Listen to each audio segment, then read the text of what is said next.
સુજલામ સુફલામ કેનાલમાં ગાબડું પડ્યું છે। ખાનપુર તાલુકાના બામરોડ ગામ પાસે કેનાલમાં ગાબડું પડ્યું। કેનાલમાં ગાબડું પડતા આસપાસના ખેતરોમાં પાણી ભરાયા। સુજલામ સુફલામ કેનાલમાંથી 600 ક્યુસેક પાણી છોડવામાં આવી રહ્યું છે। કેનાલમાં ગાબડું પડતા પાણી બંધ કરવામાં આવ્યું। ખેતરોમાં વાવેતર કરવામાં કરેલ પાકને નુકસાન પહોંચ્યું છે। ઓનલાઈન પર સંવાદદાતા ભદ્રપાલ જોડાઈ ચૂક્યા છે। ભદ્રપાલ, કયા ખેડૂતોને નુકસાન પહોંચ્યું છે? તંત્ર દ્વારા શું કહેવામાં આવ્યું છે? જી બિલકુલ મિત્ર, ખાસ કરીને વાત કરીએ તો મહીસાગર જિલ્લામાં સુજલામ સુફલામ કેનાલમાં ગાબડું છે તે પડ્યું છે।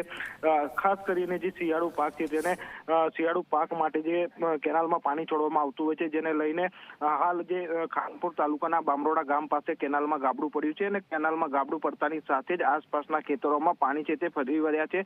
અંદાજિત 600 ક્યુસેક જેટલું પાણી છે તે સુજલામ સુફલામ કેનાલમાંથી છોડવામાં આવી રહ્યું હતું, પરંતુ ક્યાંક ને ક્યાંક કેનાલ ખાતાની ગોળ બેદરકારીના કારણે ગાબડા છે તે યથાવત જોવા મળતા હોય છે। અમુક સમયે જે ગાબડા પડતા હોય છે, જેને લઈને હાલ જે ખેતરોમાં પાણી છે તે ફરી વળ્યા છે અને ખેડૂતોના ઉભા પાકને નુકસાન છે જવાની ભીતિ પણ હાલ સેવાઈ રહી છે। જે પ્રકારે વાત કરીએ તો શિયાળુ પાક હાલ ખેડૂતો દ્વારા તૈયાર કરવામાં આવી રહ્યો છે, ત્યારે એક તરફ કુદરતનો પ્રકોપ અને એક તરફ આ જે લીકેજને લઈને અધિકારીઓની ઘોર બેદરકારીના કારણે ખેડૂતોને ક્યાંક ને ક્યાંક નુકસાનીનો સામનો કરવો પડી રહ્યો છે। જી બિલકુલ ભદ્રપાલ, આભાર માહિતી બદલ।